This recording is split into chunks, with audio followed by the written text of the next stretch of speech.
You need to hear what walked into a ranger station in the Dolly Sods Wilderness at dawn, because for 6 years, the U.S. Forest Service's official file called it a bear attack, and the ranger who wrote that file has never believed a word of it.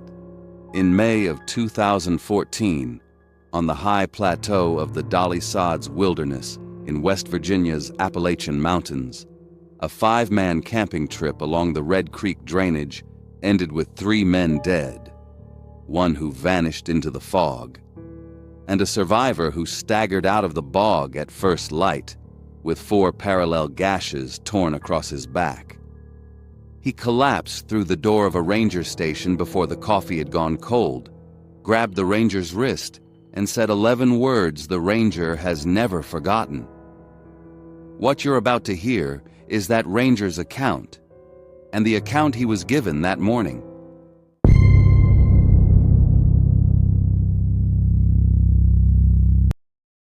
Del Haskins was working a double out of the patrol station near Laneville, the last building with a roof before 11,000 acres of bog and heath barren. Tuesday. Nothing on the radio but static and 1 sprained ankle off the Blackbird Knob Trail. He'd learned in 11 years not to trust a quiet shift up here. Fog off Breathed Mountain could swallow a trail marker in 10 minutes flat, and the mountain had a way of making you pay for assuming otherwise. At 6:14 a.m., first gray light catching the tops of the red spruce, the door didn't open. It got thrown. A young man came through it half standing, half falling, and went down hard across the threshold. His clothes were shredded. 4 parallel gashes raked diagonal across his back, flannel-soaked black-red, blood gone stiff on top and still wet underneath, like it had been bleeding on and off for hours. Del was across the room before he'd finished processing what he was looking at. Before he got a hand on the kid's shoulder, fingers closed around Del's wrist. Grip like a man hanging off a ledge.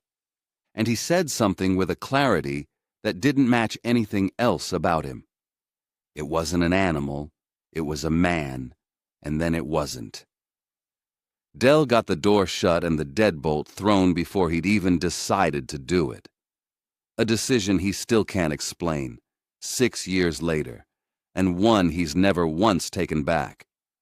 He cut away what was left of the flannel, pressed gauze, kept the kid talking so he wouldn't lose him to shock, because in the light of the station lamp, the wounds didn't look right, and Del needed him conscious for what he was about to notice. 11 years on this district. He'd seen black bear claw marks, seen what a bobcat left on a carcass, seen one illegal leg-hold trap that nearly cost a hiker his foot. None of it looked like this.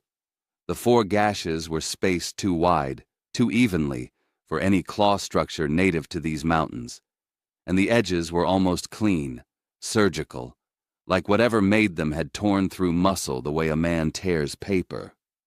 Del didn't have a name for a wound that was precise and savage at the same time.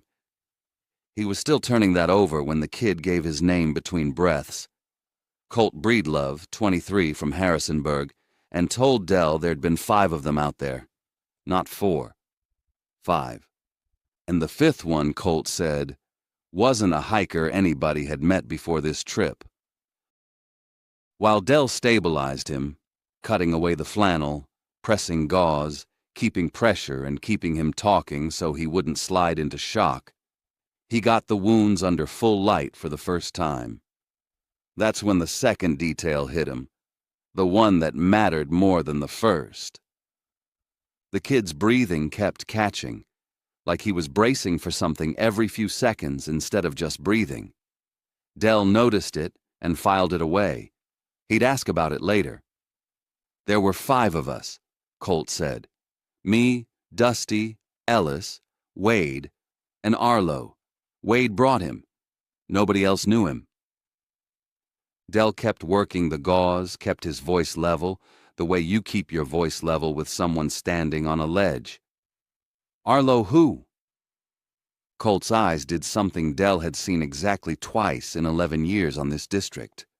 Not shock, not blood loss, The specific look of a man who already knows nobody is going to believe the next sentence out of his mouth. "He changed," Colt said. "Under the moon. You have to believe me." Del didn't answer that. Not yet. He reached for the radio and called it in to Forest Service law enforcement and investigations. And while he waited for someone to pick up on the other end, Colt kept talking, quiet almost to himself, like he needed to say it out loud before someone official showed up to make him say it a different way. He said the trip was supposed to be in June. Every year, same 5 guys, same weekend, except this year, Wade's shift got moved up, so they'd bumped it to May. Nobody thought twice about it. Nobody ever does about the thing that ends up mattering. He said, Wade brought the new guy from the warehouse, vouched for him personally, said Arlo was quiet but decent, good with a fire, knew how to carry his weight on a pack. Colt said it like he was still trying to talk himself back into the version of that first night where everything was fine. Del asked what Arlo looked like. Colt said normal. Tall, maybe 6'2", dark hair, nothing that would make you look twice at a gas station, except the eyes. First night around the fire, the light caught them wrong. Some color that wasn't quite brown. Wasn't quite anything Colt had a word for. And he remembered thinking it was just the flames doing something to the color, the way firelight does to everybody's eyes at the right angle. By the second day, something about Arlo had changed. Not fast, not obvious. His skin had started looking pulled too tight over his face, like it didn't fit the same way it had the day before. He'd stopped talking to anybody. He'd just sit at the edge of camp and stare into the tree line. And more than once, Colt caught himself thinking Arlo wasn't just staring. He was listening to something the rest of them couldn't hear. Del set the gauze down for a second. He didn't say anything. He'd taken 100 statements from hikers lying about ignoring a closure sign, lying about starting a fire during a burn ban, lying about all kinds of small, dumb things that get people killed slower than they think. He knew what a lie sounded like coming out of a scared kid's mouth. This wasn't that. Colt's hands were shaking on the edge of the cot, and he kept glancing at the station window like whatever he was describing might still hear him say it. "You believe me?" he asked. Del didn't answer that either. Not because he didn't, because he wasn't sure yet what believing him was going to cost either one of them, and some part of him. The part that had spent 11 years reading this wilderness like a language, already suspected the answer was more than he wanted to pay. The radio crackled. Someone from law enforcement and investigations picked up.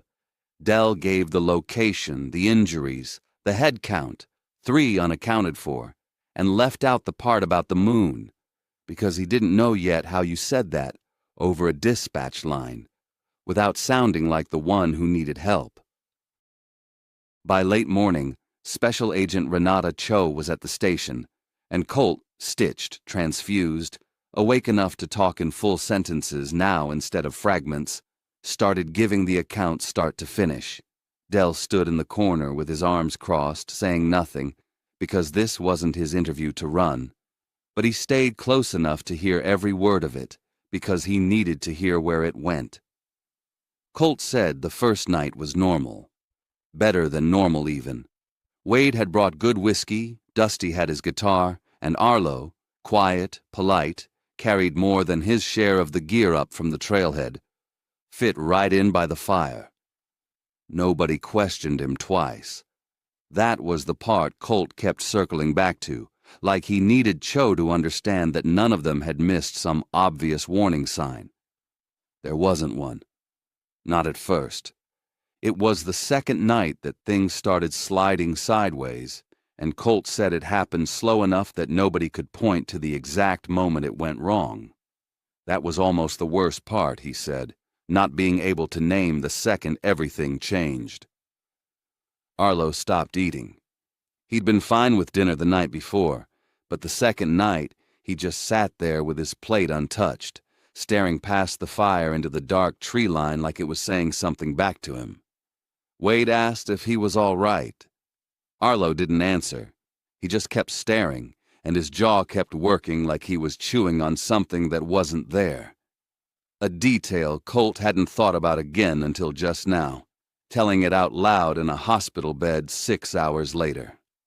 Around 10, Arlo stood up without a word and walked into the fog past the tree line. Nobody stopped him. Nobody thought they needed to. And then came the sound. You could hear it, Colt said, both hands white-knuckled on the hospital blanket. His bones, cracking, stretching, like something inside him was trying to get all the way out. Cho didn't write anything down for a second.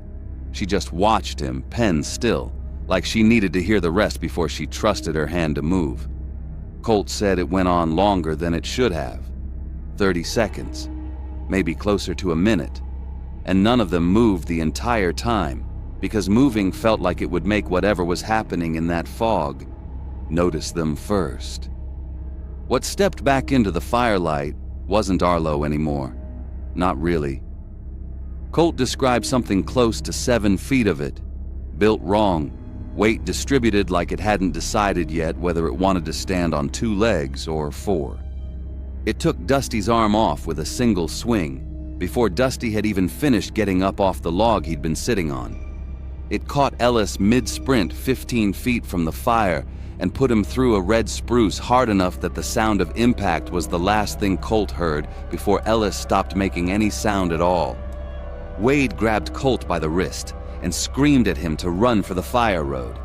They made it maybe 40 yards together before Wade stopped screaming, and Colt didn't look back to find out why, because some part of him already knew. Colt found a drainage culvert under the gravel spur and folded himself into it, knees to his chest, and stayed there through the rest of the night while something circled the mouth of it. Close enough that he could hear it breathing, far enough that it never reached in.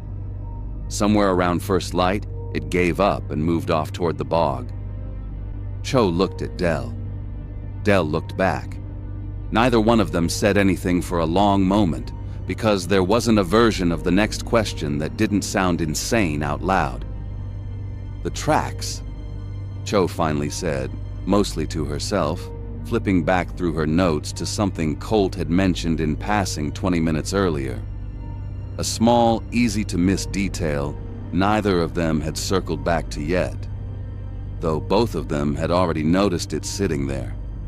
Colt hadn't said it walked away from the fire circle the same way it walked in.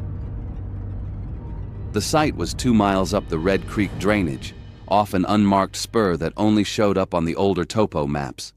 Ground that had been part of a live artillery range back in the 1940s, where hikers were still warned not to touch anything metal they found sitting in the peat. Del led the recovery team in himself.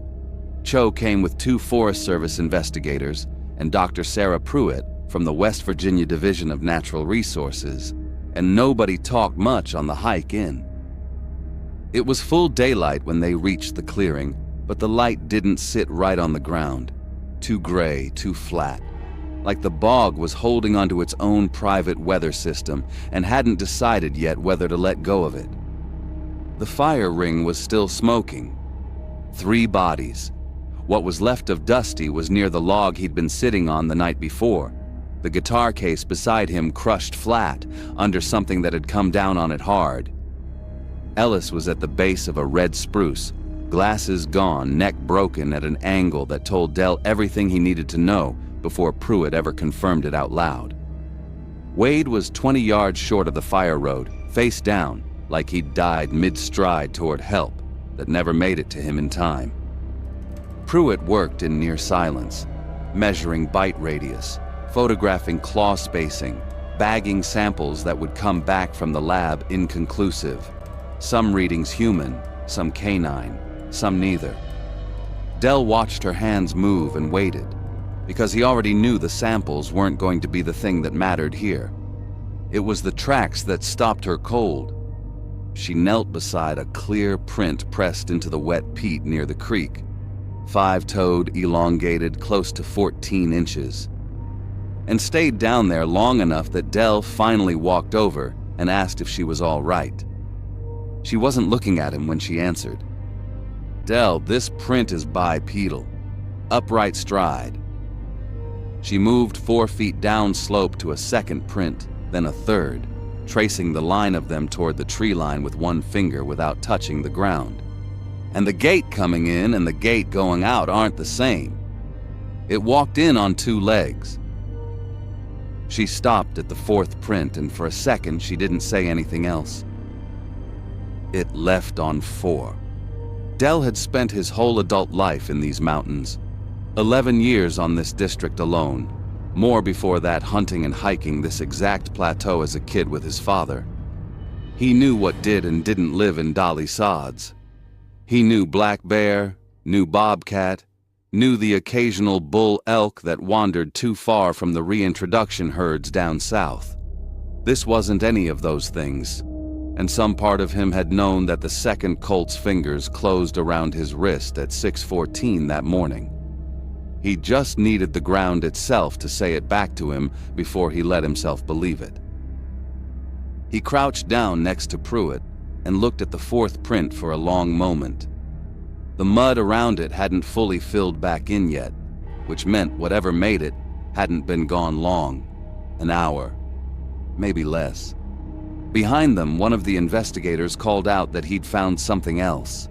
A 6th set of tracks, smaller, human-shod boot prints, running parallel to the others along the creek bank for almost 60 yards before they veered off toward the old artillery range and didn't come back.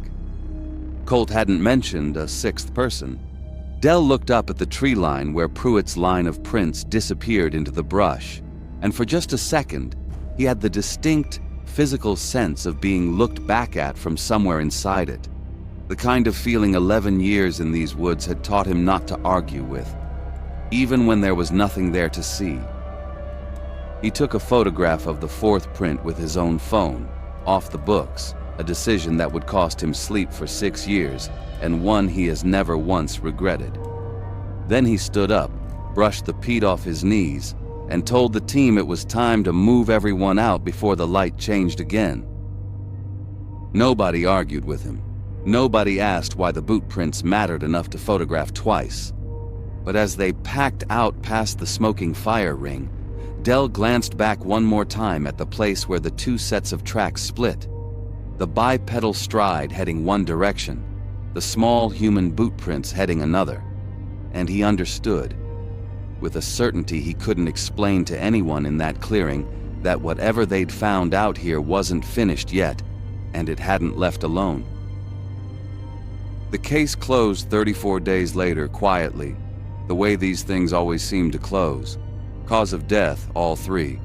Black bear, unusually large, unusually aggressive. Del sat across from Cho while she signed the final report, and neither of them spoke for a long minute before Del finally said, "You know what we actually found out there?" Cho didn't look up from the page. "I know what the report's going to say." That was the last real conversation they ever had about it. 6 months later, Del transferred to a desk post out of the Petersburg district office, a decision people around the station chalked up to burnout, to 11 hard years finally catching up with him. And Del let them believe it, because the truth didn't fit inside a normal conversation. Dr. Pruitt quietly pulled 3 plaster casts out of the evidence room before anyone in Washington thought to ask for them. She never said what she did with them. Cho kept her own copy of the original field notes, the ones that never said bear attack, locked in a box at her house outside Elkins, and as far as Del knows, she's never opened it since. Colt Breedlove moved to Florida within the year, stopped camping entirely. Won't go near a tree line after dark, not even in a backyard. And once a month, without fail, he wakes at 3 a.m. to the exact remembered sound of something circling just outside, a sound that follows him no matter how many states he puts between himself and Dolly Sods, no matter how far south he moves, or how many locks he adds to his own front door. Nobody ever identified the sixth set of tracks. Nobody ever went back to search the far side of that creek bank either, once the official cause of death got signed and stamped and filed where nobody would read it twice. Del retired in 2022 to a cabin outside Davis, West Virginia. Far enough into the trees that nobody bothers him, close enough to town that he isn't cut off from it either. He still has the photograph on an old phone in a drawer, the one he's never shown to anyone outside that clearing. He still checks the moon phase without meaning to, every night, out of a habit he never chose to build. And on certain nights, when the wind comes down off Breathed Mountain from the northwest, he locks the door and loads the shotgun he keeps by the wood stove. Not because he thinks it would do any good against whatever left those tracks. He knows better than that by now. He does it because 11 years in that wilderness taught him something the official file will never say out loud. Some things are real, whether or not anyone agrees to believe in them, and the only thing worse than knowing what's out there is standing at your own front door, pretending you don't. Which brings us back to that detail from the start. The one about the sixth set of prints that split off from the others and never came back. Forest Service records still list Arlo's last name as unknown. No warehouse in Harrisonburg ever had an employee matching his description. Wade's family, to this day, has no idea who he actually was. And somewhere on the older topo maps, past where the boot prints turned toward the old artillery range, there's still a stretch of ground nobody's gone back to survey, marked, on Del's own copy, with a small pencil circle nobody else has ever asked him about.